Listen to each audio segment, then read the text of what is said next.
Hello, everyone. I'm Daria Yudakowski, and I'm the Executive Director of USC Visions and Voices, the Arts and Humanities Initiative.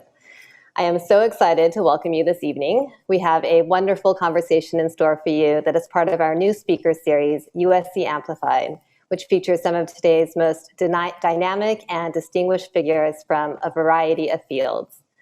The series was created to support the social, cultural, and intellectual enrichment of our students. And we want to thank our students for sharing your input and ideas, as your feedback has been instrumental in helping us develop this programming.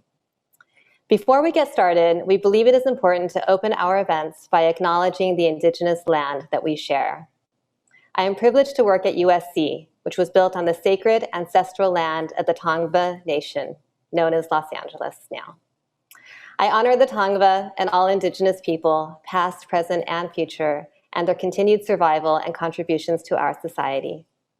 We also honor the legacy of the African diaspora and recognize this country would not exist without the free, enslaved labor of Black people. I share these acknowledgements to pay respect to the original caretakers of this land, to raise awareness about histories that are too often erased or forgotten, to recognize our place in this history, and to affirm our commitment to social change. Again, I want to thank you all for being here and for listening.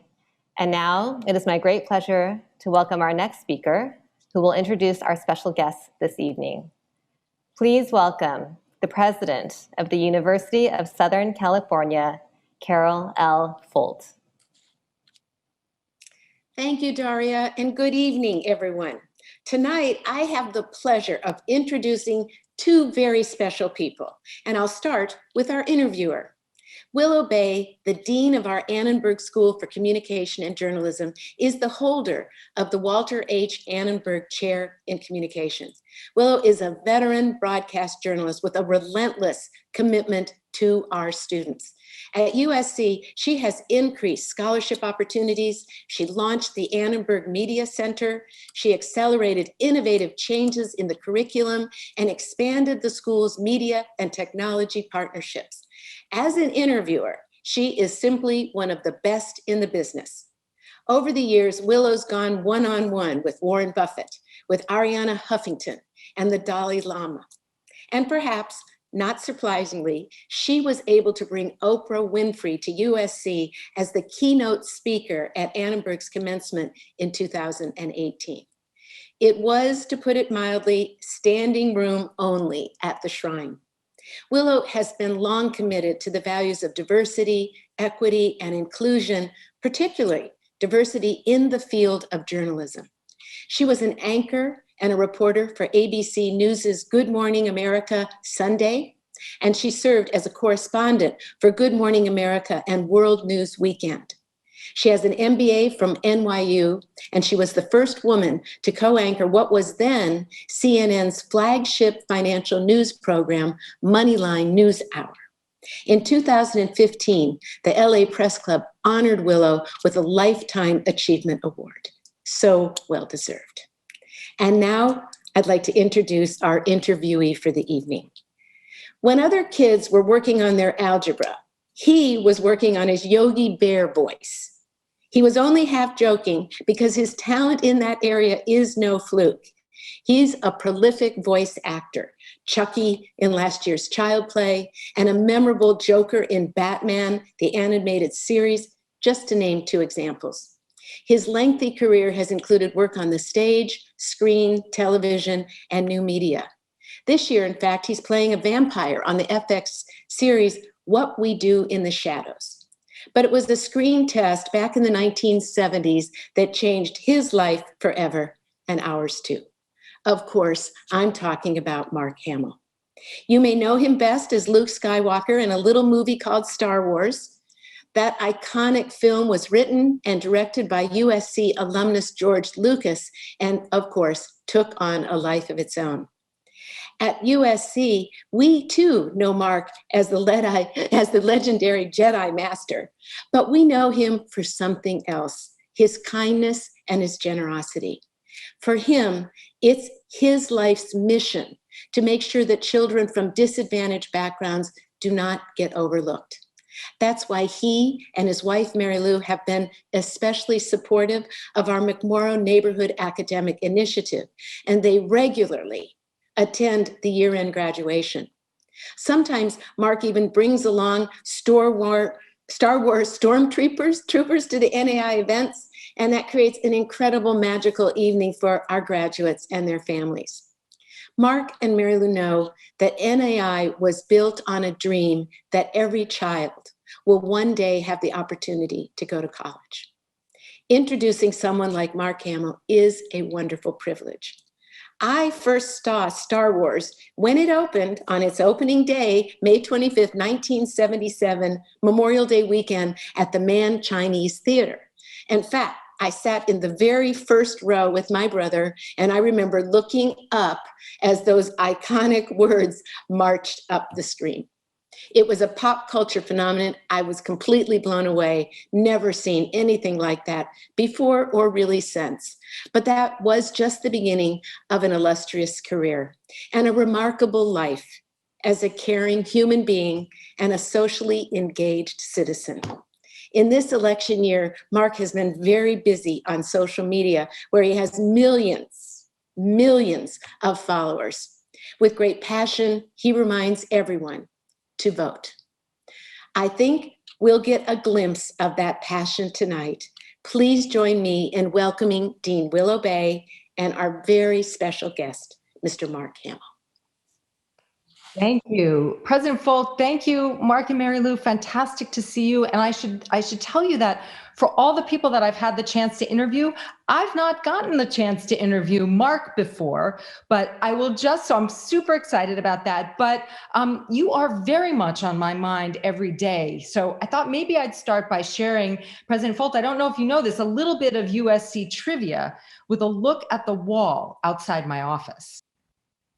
The Mark and Mary Lou Hamill Family Office of the Dean. Thank you all for being, among other things, incredible Annenberg parents. Thank you, and welcome, Mark and Mary Lou. Great that you're here. Thanks for having us. Thank you. You know, I've been so lucky to have been able to achieve things I could only dream about as a kid. It's instilled in me a determination to give back as much as I can, which is why I'm anxious not to talk about my career so much as to answer questions from the students. We have lots of student questions. We'll be weaving them in throughout the interview. And then of course, we're going to save time after we're finished talking for student questions. And I know you don't want to talk too much about your incredible career, but just to get us in the mood a little bit, maybe we can take a look at your most recognizable universe, or I should probably say galaxy. Let's take a quick look. All right. Good luck.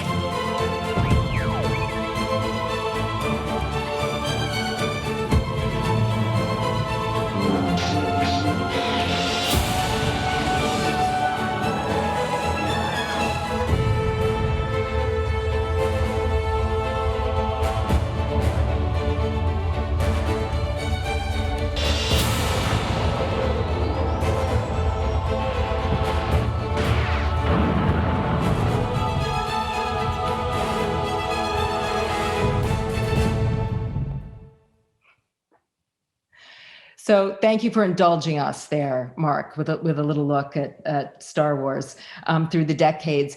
You know, you've been an actor since the 70s, a movie star since 1977. But how is the role of movie star different today? Or is it? How has it changed? You know, I was fascinated with movies as a kid, and they seemed larger than life and unreachable. You know, the Cary Grants and Marilyn Monroe's. They, you know, I grew up in the middle of 7 children. My father was a career naval officer, so we moved all around. I went to 9 schools in 12 years and graduated from Yokohama High School in Japan. And I knew early on that, not so much that I wanted to be an actor, but I do remember seeing a featurette on the Walt Disney Show where they showed Clarence Nash, the actor that did the voice for Donald Duck. and a light bulb went off in my head. This is before maybe first grade or before first grade, when I realized, wait a minute, there's a human being that goes to work and his job is to voice Donald Duck. Now, I filed that away, but it changed the way I looked at animation. The second milestone, I think, was seeing the black and white King Kong on television. And first of all, it just traumatized me. I cried my eyes out. It was so sad to me, and I didn't know how they did it. And at 5 or 6 years old, you're fascinated with dinosaurs anyway. It was many years later that I was able to read, I think in Famous Monsters magazine, that it was stop frame animation. But again, I thought somebody goes to work and brings dinosaurs to life. So I knew early on that's the general area of that I want to pursue. I knew I wanted to be in showbiz, but we didn't know anybody that was in showbiz, and we didn't know anybody who knew people in show business. So that's why, my parents thought it was awfully dangerous to do that. They said, well, get your credentials so you can be a teacher if it doesn't work out. And I did that. I thought, well, I can't be sure it's going to happen. But, my Twitter bio is more literal than you might think, because it says, believe in yourself, work hard, never give up, and anything's possible. And I believe that. And it starts with a belief in yourself. And obviously you have to get the opportunity, but you also have to be able to recognize the opportunity when it presents itself. I'm sure it's similar to you in your career as a television journalist. Yeah, absolutely. And were you good at recognizing that opportunity early on? Well, all I could do was do what was available to me. In other words, as the middle child, I was always doing puppets and voices. I had a ventriloquist dummy. I had a magic act. It prepared me in a way, because there were a lot of hecklers. My brothers and sisters would give me the business, and then I would take advantage of anything that was available academically. So if at school, if there was a talent show or if they did plays, I always was involved in that. But again, I didn't really know where everything was leading. I had no money when I graduated in Japan, and I was a resident of California, so I was able to go to Los Angeles City College. At that time, it was $8 and a pen, and you were in. We were lucky enough to be able to send our daughter to USC, and I know they have an incredible drama department, because we've been to so many of their productions, and they're just superb. But Wow. it reminds me, okay, here's an example of not recognizing an opportunity. And by the way, I tell actors, don't look at auditions as a specific job. Look at it as an exercise. You take a deep breath and look at it, because the tendency is you have to be able to cope with rejection on a continual basis, because the odds are you're not going to be right for exactly what they want. It doesn't mean you're not talented. It doesn't mean that you're not capable. It just means you're not exactly what they're looking for. You're too tall, you're too short, you're too this, you're too that, whatever it is. But I remember early on, my agent said, you have an audition for General Hospital, which was a soap opera. And I thought to myself, I didn't say it to my agent. I said, well, I don't want to be on a soap opera. But again, every job interview is a learning experience. And I've also cautioned actors, if you really want something, the best thing you can do is be aloof, not to the point of being obnoxious, but don't show any neediness. A lot of times you so want the part. And I'm trying to say, I try to practice what I preach, but I fallen victim to that myself, where you want it so much, a certain neediness comes through that makes them uncomfortable. So the really smart ones are able to contain that and act as if they don't mind one way or the other, whether they get it or not. But to finish this story, I went out to audition for this part. And then when my agent called and was thrilled and said, "Oh, you got it. You're going to be on General Hospital." I said, "I don't want to be on a soap opera." I said, "The only time I've watched soap operas is to ridicule them." Actors used to imitate these unbelievable, the stylized acting on soap operas, the pausing and the fraught with drama. Does Peggy know that? I've told you time and time again. I mean, we used to send it up. So she said, but you can't turn this job down. It was very early in my career, maybe 2 years in. And I thought, she's right. And it was the smartest choice I ever made, because I went in and was able to learn so much about technique, finding your light, hitting your mark without looking down at the floor, getting over your fear of a teleprompter if you needed it. And of course, the voluminous amount of material that you have to memorize, because it goes on and on and on. And the camaraderie of the cast. I wasn't the only one that was sending up soaps and their styles. I mean, the dress rehearsals were hilarious because, they were mostly for the technical crew, the camera crew, to see that, where we were moving and, all of that. And the actors to go over their lines the last minute before you go on air. But, so many of these actors had Broadway experience and had done primetime television and movies, and So, they would send up the material spectacularly themselves. Mark, we have a question from Miranda Cofford, and while she's getting ready, we may have to explain to this generation exactly what soap operas are. Sure. I'm sure that they grew up. Right. Miranda, I know, has a question for you about the industry today. So as soon as she pops up, we'll. Oh, there you are. Hello. Hi, my name is Miranda, and I'm a theater major with very little acting experience for the camera. And unfortunately, I found myself in a world with no live theater. So as an actor, where do you see the entertainment industry heading after the pandemic? And bonus question, do you think the pandemic will be a big source of inspiration for new works like movies and TV shows?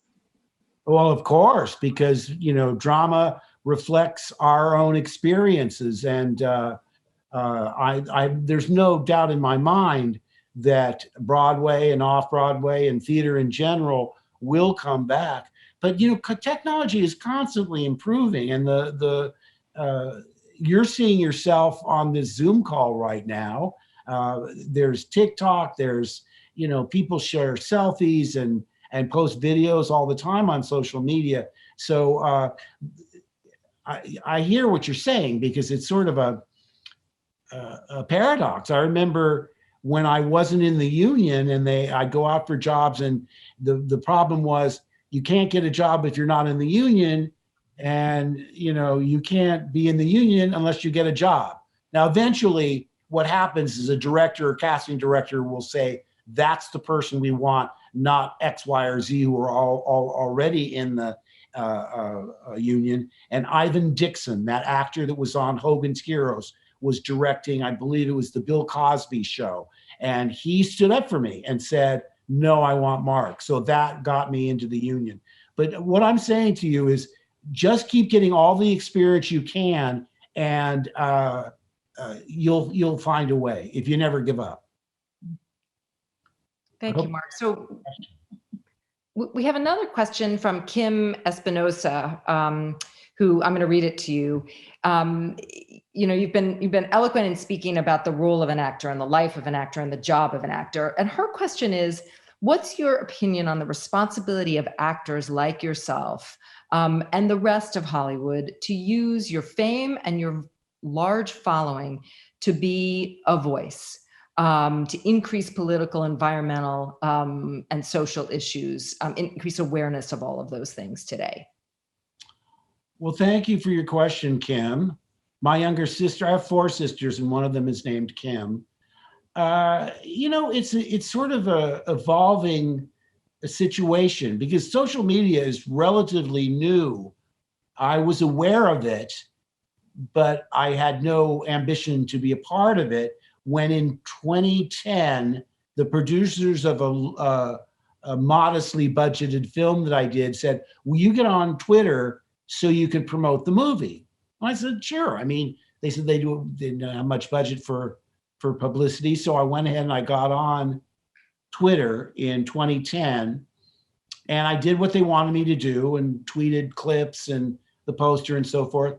And I didn't think about it beyond that. And my daughter came to me and said, Dad, it's been weeks. You haven't tweeted anything. I said, am I supposed to? She said, well, if you want followers, you do. And I sort of gradually got into it that way. And now I am on Instagram. I quit Facebook in protest over them not policing the false advertisement Yeah, we have that. We actually have that tweet. We can show people. Mark Zuckerberg values profit more than truthfulness. What prompted that? Care or miss me on Facebook, but I just for myself personally. And in terms of whether or not to be an activist, I have to really thank Disney because in all the time I've been associated with them since about 2015 or a year earlier before we started the movie, they never once said, Mark, do this, do that. They just let me be myself. And, I know my daughter said, Dad, if you weren't so political, you'd probably have a lot more followers. And I said, that's just a number to me. Yeah, I'm glad to have that number of followers. But just remember, Taylor Swift has like 87 million. What is that? Let's be clear, Mark, you have 4 million? I feel like I looked the other day and it was 3.9 million. Yeah, it just turned over to 4 million this afternoon. And then it dipped down to below 3.9. It's funny, I lost 48 followers in 1 hour. And I can't tell whether it's people that disagree with me, because obviously I've been a lifelong Democrat. And I'm, look, the only issue that really bothered me, say, for 20 years was climate change. Because in the 70s, I was reading about it. And in the 80s, they said, if we don't act now, they've been saying, if we don't act now, we're in big trouble for 40 years. And we have nothing if we don't have a healthy planet. Forget about leaving it to the future generations. So, you have to just follow your own instincts. What's important to you? I mean, I'm obviously not someone that goes on television and makes my political views known, but Twitter's an interesting animal because it's partially a chat room, so you can stay connected with the people that like you and follow you. It's a way of staying in touch that wasn't available to us before social media. In the old days, you'd get snail mail, so-called fan mail, where they say, oh, I liked you in this, I liked you in that, or they'd ask for a picture or an autograph. Now in Twitter, you have a medium where people are able to deliver scathing insults directly to your den. And you have to be ready for blowback, by the way, because so it's interesting. As I know Mary Lou describes it, she just says, Twitter is your thing. Did you think about how to develop your voice? And I know you had expert guidance from Chelsea Hamill, Annenberg grad Chelsea, who's your social media advisor. But how do you think about the right way to use your voice, the authentic way to use your voice on that platform? Well, I just think it's a way to be yourself. So, I mean, I try to, I'm a cognizant of the fact that I have a lot of young people that follow me. And, I'm not mouthy with the F-bombs and the language. I'm kind of square in that regard. But I think there's an authenticity that people can sense, whether you're right or wrong, and I've said to people, I said, just because we disagree doesn't mean that we're enemies. I know it's become highly divisive in the last 4 years, more so than probably we've ever seen it before. But I guess what surprises me is, since you're always playing another character. In fact, when I've been cast as myself, like my agent said, I have good news and bad news. They want you on The Simpsons, which at that time was my favorite show. And the bad news is they want you to play yourself. I was like, oh, because when you play yourself, even on The Big Bang Theory, I said to the writers, I said, you know, when you play yourself, then you have to take responsibility for, in a way you don't if you're playing a character. But to bring it back to your original question, on Twitter, it's just a matter of being yourself and communicating with people. I think I was surprised that a lot of people said, you're like the only celebrity that replies to, or not the only celebrity, obviously, but they said, you know, you seem to have a connection with us where you answer a lot of questions. And I do that. I don't do it every day, but maybe 2 times a week I'll scroll through. And if people have asked me questions, you know, it could be trivia, you know, what were you eating when you were on Yoda's planet and that kind of stuff. Or it can just be everyday questions like Kim just asked, where they say, you know, how do I get started in voiceover? How do I do X, Y, or Z? So I go through and try and stay in contact and answer them, which is apparently very meaningful to the public. It is very meaningful, and the experts will tell you it's a very effective way to build engagement, which you have seen by your 3.999 million followers. I want to talk about how many followers Justin Bieber has. It's just crazy. He's like 95 million. And I tell much better dad jokes than Justin Bieber. I don't get it. So I want to get into some of the issues that you really care about, like the importance of voting, for example. So I'm going to ask Haley Haywood to come on and ask her question. Okay. Hi, Haley. Hi, I'm Haley. Can you see me? We can see you, but your lips aren't moving.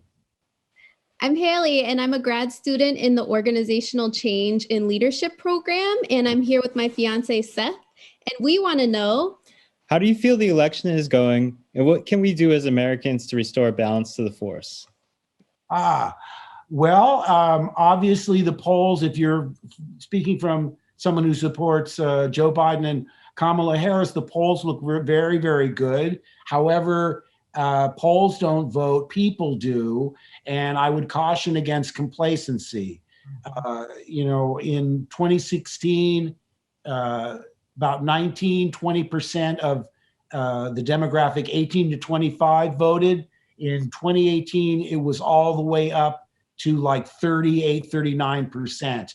And that was a major blue wave. So when people vote, the average person, I'm speaking in generalities now, but the more people vote, the better Democrats do. So I would advise you going to a website called iwillvote.com, iwillvote.com. And in your case, you'd click on California and they tell you where your polling place is, all the questions you need. It's a one-stop information center. And you know, it's so different in the pandemic because before Mary Lou and I would make a day of it. We'd, you know, maybe go with our neighbors, we'd go with our friends, we'd go with our children, we'd all go vote, then we go out and have brunch and, you know, get ready to come back and watch the election on television. So for the pandemic has changed that to a certain extent, but you can still socially distance if you're going to vote in person. There's early voting now. Be careful. You've heard this story about the GOP putting out false ballot boxes, which is not surprising, but still kind of scary. We're all nervous from 2016 because the unthinkable happened. And you've seen what's gone on for the last 4 years. But thank you, too, for being concerned about your future. And congratulations on your engagement. I hope you have a great wedding and a long life together. Thank you both for that question. So, Mark, when you engage around the issue of politics, you tend to get a lot of traction and you sometimes get news coverage. I know we have a screenshot of the tweet that you sent out during the presidential debate, which I think in a matter of minutes had, 100,000 couple 100,000 or so likes. The Hollywood Reporter covered it. What was it about that tweet that so resonated with people? Was it the Star Wars joke, or was it just you captured our feeling about the debate? Well, I think it was a little of both.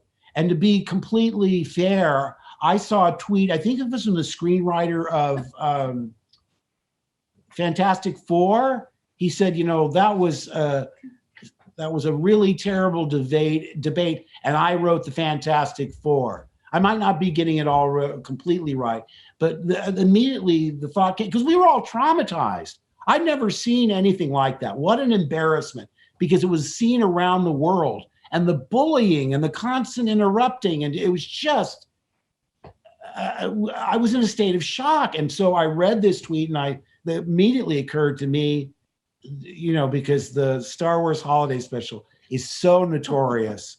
George once asked us, please never mention it again. And I said, George, we should own that, because it shows that everybody's fallible. Everybody makes mistakes. And I remind you, when I read the script, I said, I'm not doing this. And he had to call me personally and said, please do this. We did it in the atmosphere. People have to remember, this was the Christmas of '78, a year and a half after the movie came out.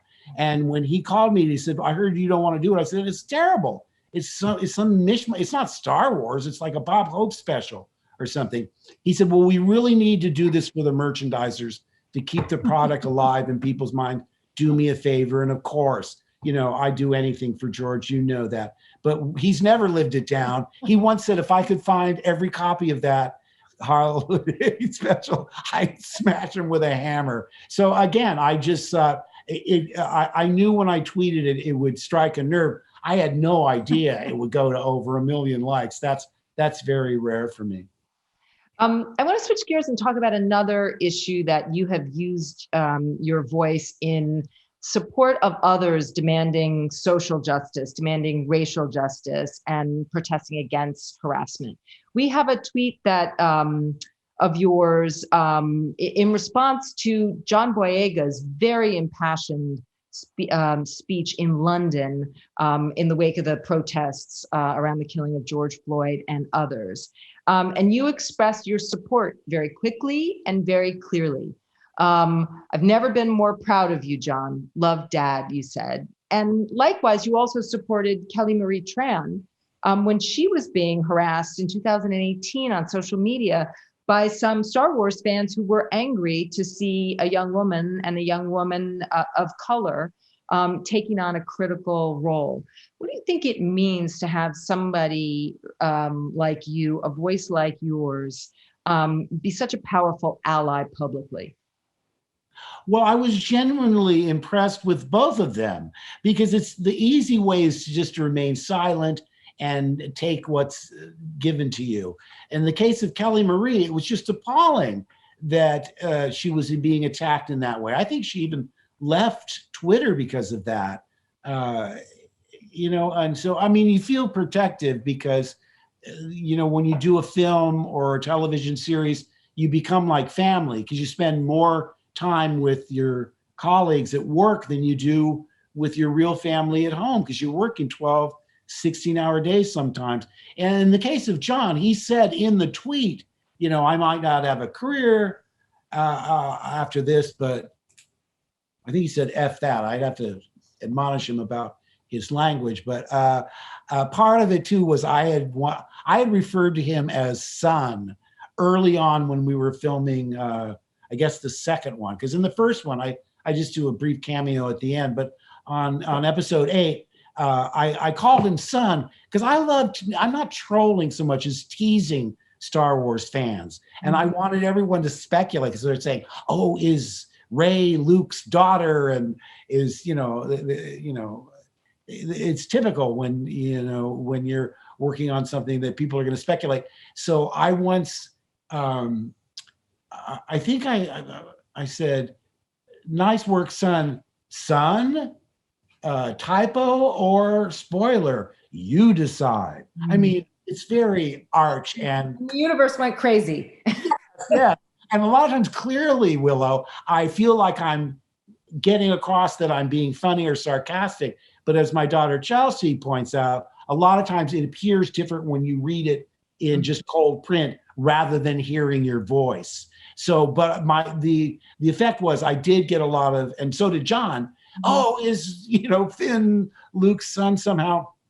But the seriousness of the event, I mean, it was just horrific to see somebody have his windpipe blocked for 8.5 minutes. It was excruciating. We were seeing a murder of someone that was already in handcuffs.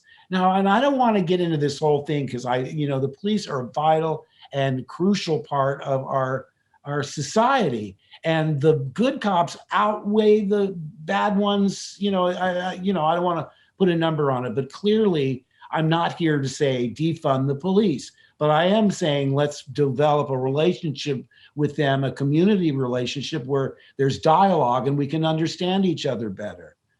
So, I mean, just following up on that a little bit, our professor, Henry Jenkins, studies fandom and civic engagement, and you play and engage with your fans an enormous amount. And Star Wars fans are actually a very diverse bunch, but yet there's still an enormous amount of pushback and attention to the pushback on efforts to expand the range of characters in the Star Wars universe.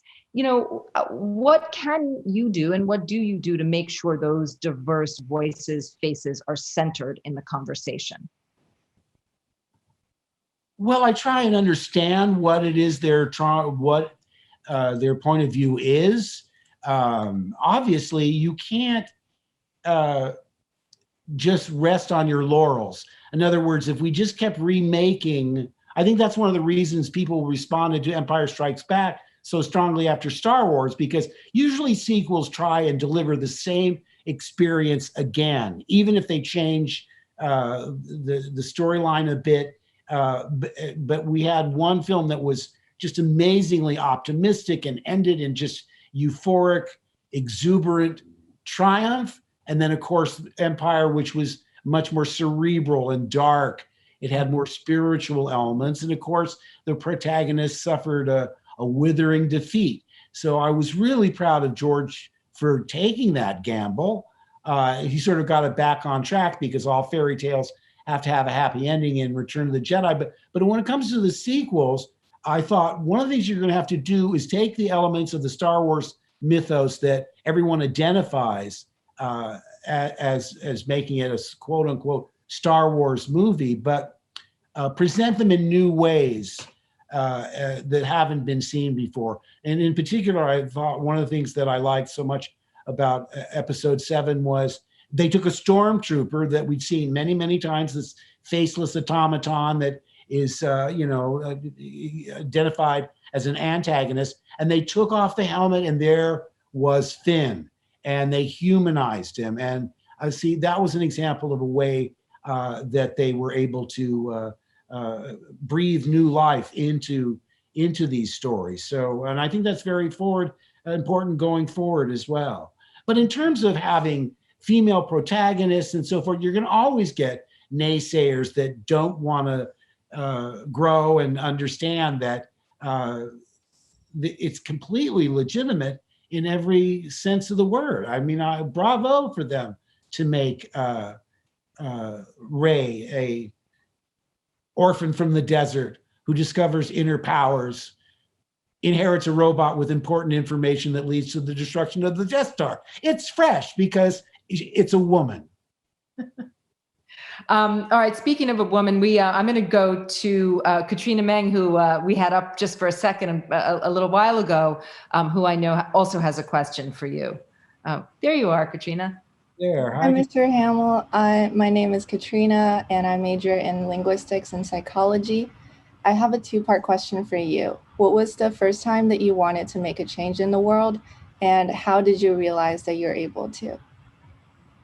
Wow, that's a profound question because I think every young person has an innate desire to change things for the better. And it could be trivial, like, I don't want to sleep on the top bunk anymore. Why does he get to sleep up there? But yeah, I think you're formed by your environment. When I was graduating high school and getting into when I moved away from home and went to City College, the Vietnam War was raging, and I didn't understand why we were fighting it. I was part of the anti-war movement. We demonstrated. We went out and tried to get George McGovern to be elected president in 1972. Every story is different. I'm sure your story will be different than mine, but you find what you think is important and do what you can to affect change. And I know you asked for a two-part question, but I forgot the second part now. We can bring her back up. Katrina, you want to come back on? There she is. Hi, Katrina. What's the second part again? Sure. The second part is, how did you realize that you're actually able to change the world? Well, it's interesting because when I was doing things like the anti-war movement in the early 70s, you feel like if I'm not doing this, nobody else will. So even though I'm a small cog in a huge machine, I did feel I was making a difference. It felt good to not just sit home and complain, but get out. And I remember going door to door for McGovern and talking about why I didn't like President Nixon and so forth. But everything changes when you become someone that's recognizable. Then you sort of have more of a voice and you have more of a responsibility. In other words, if they had come to me and said, we don't want to offend a lot of Star Wars fans, cool it with the tweets or whatever, I would have listened. I would have tried to accommodate them. But like I say, I never heard that from anyone. So, Willow talks about how many followers I have, but everything's relative. I mean, I'm really a small drop in a huge pool. Thank you, Katrina. There's a question from Madeline Flores in our audience, and her question is, what motivates you? I find I have trouble finding motivation to be creative a lot of the time. So what helps and inspires you? Particularly good question right now when so many of us are struggling with being disconnected from in real life people and spending so much of our life connected this way virtually. Well, it's easy to become apathetic, especially now when we're in a lockdown and there's a tendency to get stir crazy because you can't just go out and do whatever you want whenever you like. But I've suffered from feeling like, well, I've sort of done it all. Now I want to relax and, just putter around the garden with my metal detector. But you constantly find, if you read, if you stay tuned with current events, if you watch, they're making amazing shows on in venues that I never had. I mean, when I was just starting out, there was television, movies, and stage. I mean, and you had to make a decision. Well, if you're in the movies, you can't do television because it shows that your career's slipping and blah, blah, blah. Now, some of the best, most challenging and provocative work is being done on HBO, on Netflix, on, there's just such a vast universe of places where you can do things that might not be commercial for feature films because it requires 10 episodes or it's really esoteric material. So, I mean, I'm constantly inspired by what I see and hear and what's going on. I mean, you'll see a thing like what's on now, well, like Fargo, based on the film, and they're able to tell it in long form, rather than having to get it done in a 2-hour movie. So the entertainment industry is constantly evolving, and that alone is inspirational. Mm-hmm. Bringing us right back to our second question. So also one from the chat, you're talking about watching on different platforms and watching on streaming. Jeremy Whaley asked, do you watch The Mandalorian, number one? And number two, do you love The Mandalorian? Well, I sort of resisted because for me, there was a beginning, a middle, and an end. And it was hard for me. I mean, I was glad that it was going to go on and so forth, but there was sort of a poignancy to it. I mean, the first thing, when I read the first episode of the sequels, I said, oh my gosh, Han Solo dies. And I'll never get to see my best friend ever again. So, I mean, it's sort of self-centered, I have to say, but nonetheless, that was quite a blow. Mm-hmm. And then I read the second film and I went, oh, I didn't even make it to the third story. Luke dies. So that was an adjustment. And then, of course, the thing that was the most crucial loss for us was losing Carrie Fisher. Mm-hmm. And, she left and took a piece of my heart and the whole world's heart with her. Mm-hmm. And I sort of said, well, it's like, we all were hoping the Beatles would reunite and then we lost John Lennon. So you just say, that's a wake-up call. You can't go home again.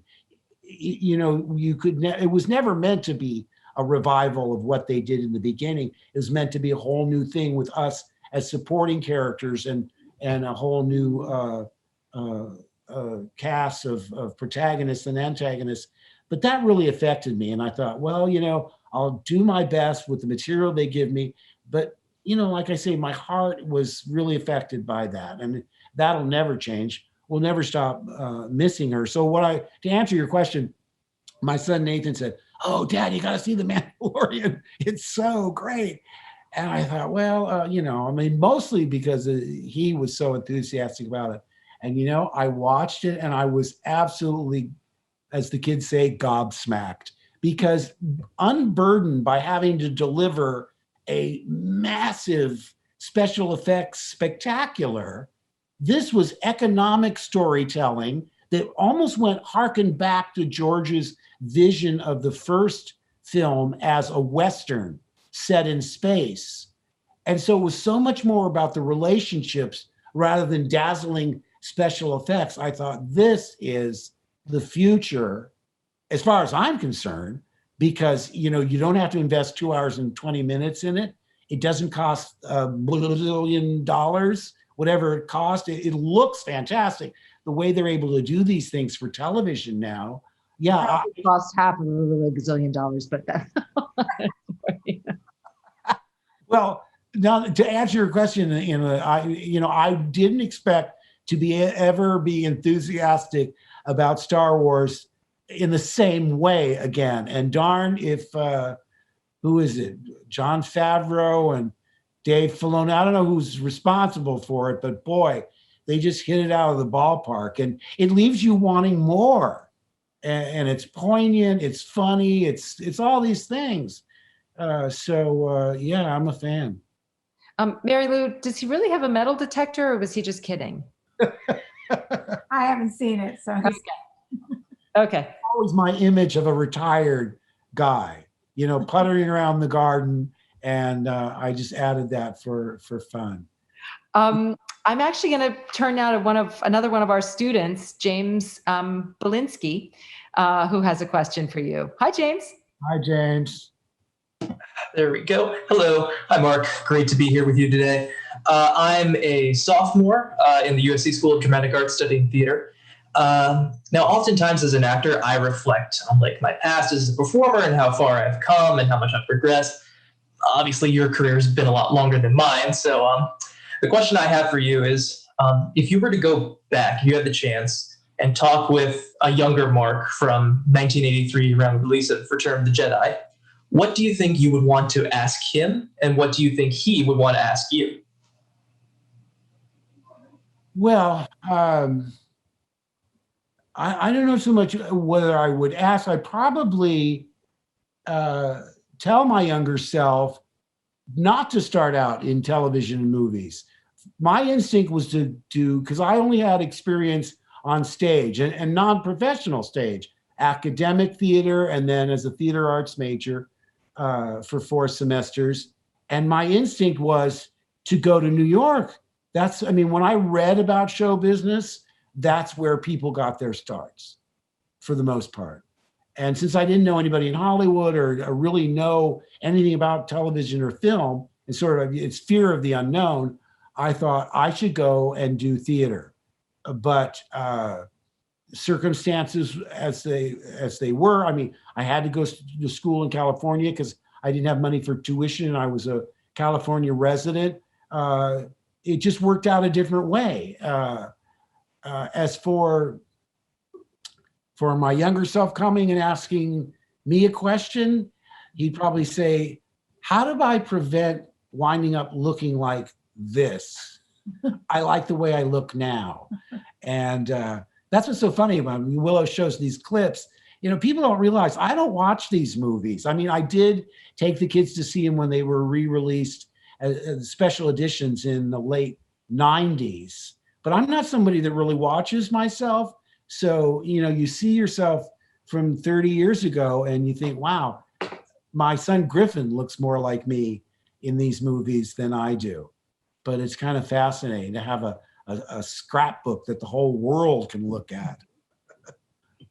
And thank you for that. Thank you for that scrapbook that the whole world can go to and revisit. I'm going to go to a question from Gabriella Contrato. And she is a film minor, and she's wondering how involved you get in the creative process of making films, especially ones that you're acting in. Well, early on, you pretty much have no input whatsoever. You know, you're just going up for a part. It might be a one-day part. It might be a supporting role. You know, as your career progresses, you have a little bit more leeway in terms of talking with the screenwriter, the director about aspects that you don't understand or think could be more clearly stated. It's all in degrees. I'm sure somebody like Tom Hanks or Tom Cruise can go in and just say, I'm not doing this, I'm doing, you know, again, it's all proportionate to how big you are. But I don't know, somebody just handed me a note, so I'm completely distracted. Oh, take a minute, we're fine. Okay, but the question was, how much creative input do you have? Well, I think I pretty much answered that. It all has to do with the circumstances and your relationship to the project. Early on, when you know nobody knows who you are, zero. And well, look, I mean, I have to tell you, as I told both the directors of the sequels, I have so many ideas, so many terrible ideas, and I'm more than willing to share them with you because odds are, if I give you enough, there might be one that you like or can use. Yep. It turns out I was wrong, but it's no harm in trying. Read your note for a second, because we got a lot of questions, and maybe Mary Lou can answer this about the dogs. Where are they? Millie. This is Millie. Mills the Magnificent. Chelsea has her on Instagram. She has like 27,000 followers. 29.5. A sad commentary on. Is that Chelsea? Yeah, Chelsea. Right, Chelsea should come on quick, squeeze into the family couch and say hello. Hello, Chelsea. Nice to see you. Show her your shirt. My sweatshirt. Your sweatshirt. Wait a minute. Show the camera. I don't know. Scoot into me. There. Oh, there you go. Thank you. And she informed me that parents that's great. Biden Harris. She informed me that's the Barbie font. Oh, well, of course. Yeah. All right, we're gonna wrap with we're gonna go back to the issue that you care about so much. I know you were in essence on the campaign trail just before you joined this call, right? Weren't you doing something with John Kerry for Pennsylvania? Okay. You have been urging all of us to get out and vote. So, you know, as we think about wrapping up this conversation, why is it so critical? And well, start there. Why is it so? Just remind us, why is it so critical? Well, I've always voted. I never understood people who didn't vote. Back even the very first election I was eligible. And I'd say to my, why aren't you voting? They said, well, it's just one vote. I mean, it's not going to make a difference. And I thought, well, if everybody thought like that, of course it won't make a difference. But, you know, your vote is your power. You know, how can you have this power and not exercise it? Everybody has a version of the force, which is their ability to shape the country that they're living in by letting their voice be heard. And if you don't vote, I don't think you deserve to be heard.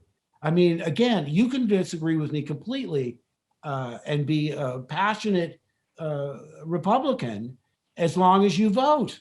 That makes it legitimate. So, and like I say, when people vote, the policies that I like win. That always seems to be the way. 2018 was a great example of it. They, you know, after 2 years of this administration, so many suburban women switched over, so many minorities came out, and it was what we call a blue wave election. And I don't want to get, you know, ahead of my skis here, but based on what we're seeing, and remember, I said this before, polls don't vote, but if what they're saying in the polls is true, there's no chance there could even be a contested election.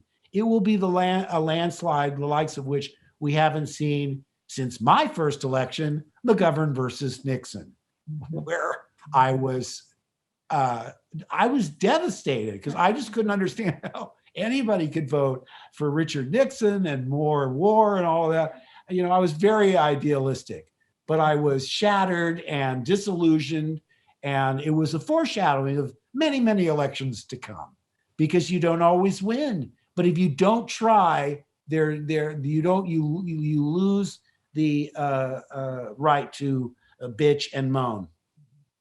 There is some data about this generation of young people that suggests, beyond the presidential election, when you're thinking about state and local elections, that young people think, well, my vote just doesn't matter. And it particularly doesn't matter if either I'm voting with an electorate that is one way to the majority and my vote will be in alignment with theirs, it's not going to make a difference, or if I'm voting in the minority, it just won't make a difference. You know, what do you say to those young people? You're wrong. No, seriously, you are wrong. I just said, I mean, the numbers were in the 18 to 25, it was like 19, 20% in 2016. It got up to like 36% in 2018, and it was a wave. If we could get it up to 40, 45, or God willing, 50%, the people would rule this world. There's no question about it. So anytime you get over 50% in this country is extraordinary. And we're seeing polls now where Joe is above 50%. But like I say, knock on wood, we have to work as hard as if we were double digits behind, even though we're double, in some cases, we're ahead. The worst thing you can do is let complacency seep in and say, well, they don't need my vote, he's already winning. Come on, we saw what happened in 2016. Hillary Clinton lost by 77,000 votes over 3 states, Michigan, Wisconsin, and Pennsylvania. And in Michigan, Dr. Jill Stein got more votes than what separated Hillary from the guy who won. So, I mean, even this year, I just tweeted something the other day that my daughter brought my attention to. She tweeted it first, and I retweeted it. It's about not wasting your vote on a third-party candidate. I get protest votes, the Green Party, the Independence Party, et cetera, et cetera. But in this two-party system, in this particular election especially, it's one or the other. And voting for either the two major parties, I think, is a wasted vote. And I'm very much in favor of getting rid of the Electoral College. It's been 3 times in my short lifetime of voting that first we had Al Gore beat George W. Bush by 500,000 votes, but he lost in the Electoral College. And then we saw, I did Bush v. Gore. What was the other one? Well, Hillary. Well, yeah. Well, Hillary beat the orange one by almost 3 million votes. 3 million. And lost the Electoral College. And if you look at the Electoral College, it was set up in the, I don't know, 1700s, early 1800s, when, you know, the only people who could vote that were landowners. It's so antiquated. And every time something like this happens, way back in 2000, I said they should really work on 1 vote per person. But the way this country's set up, you know, California has the same amount of senators as South Dakota. South Dakota. I'm someone that doesn't even understand why isn't there just 1 Dakota? Do we need a North and a South? No, make them 1 Dakota. If any students from South or North Dakota are watching, we really love you. No, I listen. Know that we love you. Everybody, I don't care where you're from, but you know, again, I mean, some of this is tongue in cheek, yes. Obviously. Because, you know, South Dakota, hey, that's where George McGovern was from, one of my all-time political heroes. But you have fired us up, encouraged us all to get out and vote. You have shared your wisdom with us. Mary Lou and Mark Hamill, thank you very much for being such incredible human beings and such generous members of the Trojan family. Thanks to Chelsea, who's there in the background. Thank you to all of the students. Your questions were fabulous. Thank you for joining us. And thank you so much to Visions and Voices for this terrific amplified season. Thanks everybody for joining us. Good night.